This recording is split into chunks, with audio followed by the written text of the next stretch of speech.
दिन के चिलचिलाते हुए तीसरे पहर में जब धूप पूरी बेरहमी के साथ बरस रही थी, तमिलनाडु से आया एक नौजवान बालक सुप्रसिद्ध विक्टोरिया टर्मिनस पर कड़ी मेहनत करने में लगा था।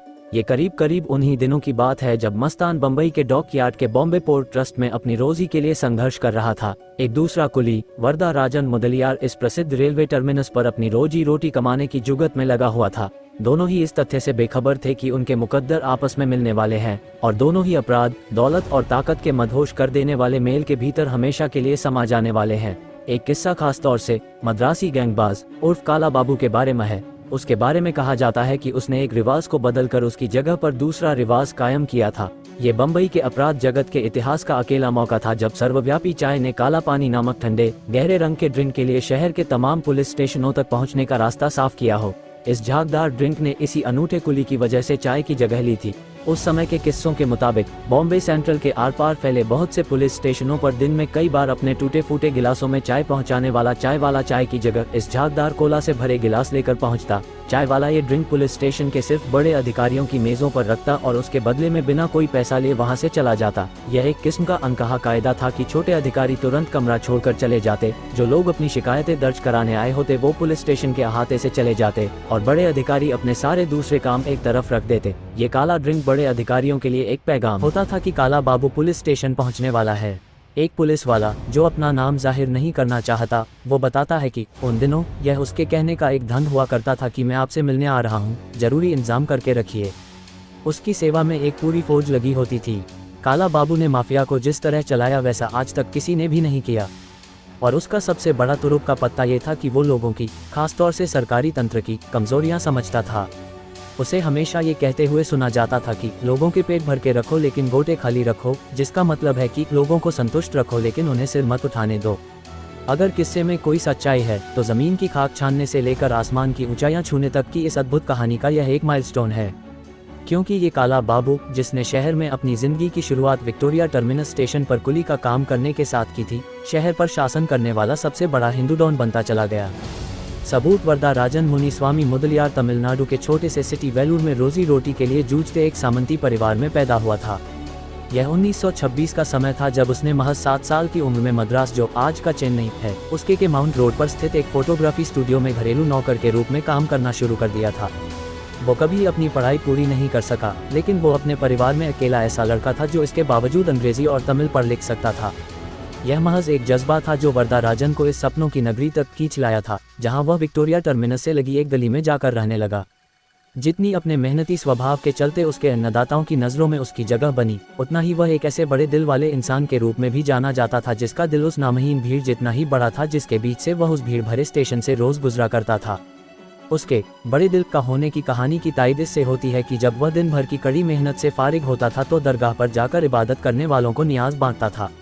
वरदा बिस्मिल्लाह शाह बाबा की 260 साल पुरानी मज़ार पर जाया करता था, जो वीटी के लंबी दूरी तक फैले टर्मिनस की मुख्य सड़क के पीछे स्थित। पहले उसने गरीबों के लिए थोड़ी मात्रा में भोजन से शुरुआत की। जब वह अच्छी तरह फूल फल गया तो वह उनके लिए बड़े पैमाने पर भोजन का इंतजाम करने लगा।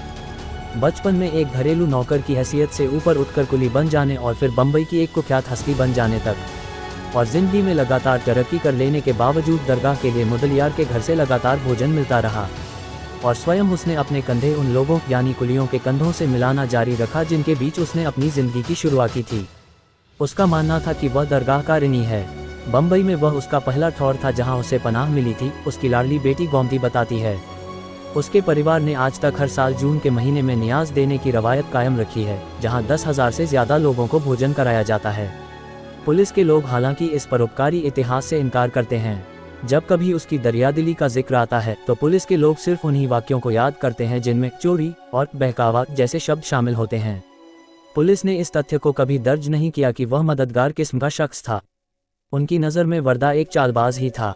हालांकि 2 फिल्में हैं जिनमें उसके चरित्र के सकारात्मक पहलू को उभारा गया है। नायकन जिसमें कमल हसन की मुख्य भूमिका है और दयावान जिसमें विनोद खन्ना की मुख्य भूमिका है।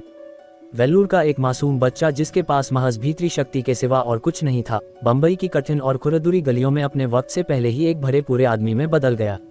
जिनके साथ वह रोज काम करता था उन कुलियों से बाहर तक फैली उसकी मित्रमंडली में स्थानीय चोर उचक्के तक शामिल थे और उसने बहुत तेजी के साथ इन दोस्तों के मार्फ पैसा बनाने के आसान तरीके सीख लिए। अपने रोजमर्रा के खून पसीने से वह कुछ आने और यात्रियों की ढेरों गालियां ही कमा सकता था, लेकिन इस नए रास्ते ने उसे दोस्तों की एक ऐसी मंडली मुहैया कराई जो अकेलेपन से भरे इस शहर में वफादारी के धागे से बंधी हुई थी। जब 1952 में मोरारजी देसाई ने राज्य में शराब और दूसरी वर्जित चीजों पर बंदिश लगा दी, तो खासतौर से शराब पर लगी बंदिश से सिर्फ यही हुआ कि शराब के बढ़ते हुए अवैध धंधे को छूट मिल गई। इस कारोबार के लिए कुव्वत की जरूरत थी और यह वरदराजन मुदलियार की जिंदगी का निर्णायक मोड़ साबित हुआ। उसके आसपास के संपर्क उसे उन गुंडों के करीब ले गए जो इस धंधे में पहले से ही लगे हुए थे। एक पुलिस वाला जिसने वर्दा को रात के अंधेरे में पकड़ा था याद करता है कि वह एक बातूनी शख्स था। उसकी इसी खूबी ने उसे शराब माफिया का चहेता बना दिया था। उनको एक ऐसे ही शख्स की जरूरत थी जो बातें बनाकर अपना काम निकाल सकता हो। वर्दा में ये चीज थी, वह किसी को भी अपने सही होने का यकीन दिला सकता था, यहाँ तक कि अगर उसने हाल ही में किसी पूरी की पूरी फौज की हत्या कर दी हो तो वह उसे भी सही ठहरा सकता था। उसने मात्र कुछ ही दिनों में बॉम्बे सेंट्रल की एंटॉप हिल पर अपना मुख्य अड्डा खड़ा कर लिया। यह वो इलाका था जो वर्दा को वर्दा भाई में बदलने वाला था। 30 के आसपास की उम्र का ये सीधा साधा सा तमिल लड़का स्थानीय वाशिदों के देखते ही देखते रहस्य और पेचीदगी से भरे एक अपराधी में बदल गया। धारावी, सायन, कोलीवाड़ा और एंटॉप हिल का क्षेत्र, जहां झुग्गी बस्तियों के अलावा और कुछ नहीं है, शराब के अवैध कारोबार के लिए बहुत मुआफिक बैठता था। दरअसल पुलिस तक के लिए उस इलाके में घुसना और वहां गश्त लगाना मुश्किल लगता था। सबसे ज्यादा गरीबों और साथ ही गैरकानूनी ढंग से रह रहे विस्थापितों का पता उन दिनों में एंटॉप हिल और धारावी हुआ करता था। जैसा कि एक स्थानीय पुलिस वाले का कहना है, उन दिनों उस इलाके में रह रहे लोगों के लिए पुलिस की चार्जशीट में होना फक्र की बात होती थी। एफआईआर के बारे में हर कोई यूं गर्व से बात करता था जैसे कोई इनाम के बारे में करता है। अगर लोग किसी ऊल जलूल जुर्म में फंस जाते तो उनका मजाक उड़ाया जाता था। इलाके भर में ऐसी झुग्गियां फैली हुई थी जहां अवैध तरीके से देशी शराब तैयार की जाती थी। लोकल कॉन्टैक्ट्स की मदद से और पुलिस को घूस देकर इस कारोबार ने बम्बई के मैखानों तक अपनी पहुंच कायम की हुई थी। वर्दा राजन ने इस धंधे में तब प्रवेश किया था जब ये धंधा अभी अपने शुरुआती दौर में ही था। इस इलाके में ज्यादातर गैर ब्राह्मण तमिल रहा करते थे जो दलदली जमीन पर भट्टियों का संचालन और रखरखाव किया करते थे। भट्टियों की संख्या सैकड़ों में थी, जिनमें से हर एक भट्टी रात भर में करीब 120 लीटर गाढ़ा ठर्रा तैयार करने की क्षमता रखती थी। वरद राजन के धंधे के ब्यौरे रखने वाली पुलिस फाइलें बताती हैं कि वह अकेला व्यक्ति था जो इस धंधे से होने वाले मुनाफे को वापस उसी में लगाता जाता था, क्योंकि लोकल लोगों से हटके जो अपने हिस्से में आने वाले इलाके से ही संतुष्ट थे, उसकी नज़र बड़े विस्तार पर थी। उसने अपने फायदे के लिए अपने दक्षिण भारतीयता के पत्ते का इस्तेमाल किया और इस अवैध धंधे में नए लोगों को जोड़ते हुए मिनी तमिलनाडु के छोटे छोटे टोले तैयार करने लगा। उसने बॉम्बे सेंट्रल में भी ऐसे ही टोले ढूंढ निकाले और इस अवैध नेटवर्क के उत्पादन को सायन, कोलीवाड़ा, धारावी, चेंबूर, मटुंगा और कुछ दूसरे इलाकों तक ले गया ताकि उसका नेटवर्क ज्यादा मजबूत, ज्यादा कसा हुआ बन सके। वर्दा राजन की लगन की चर्चा फैलती गई और जो लोग काम की तलाश में तमिलनाडु से आते वे बिना चूके वर्दा राजन से मिलते और इस अपार मुनाफे के धंधे में लग जाते। काम के इंतजामात बहुत थोड़े से थे।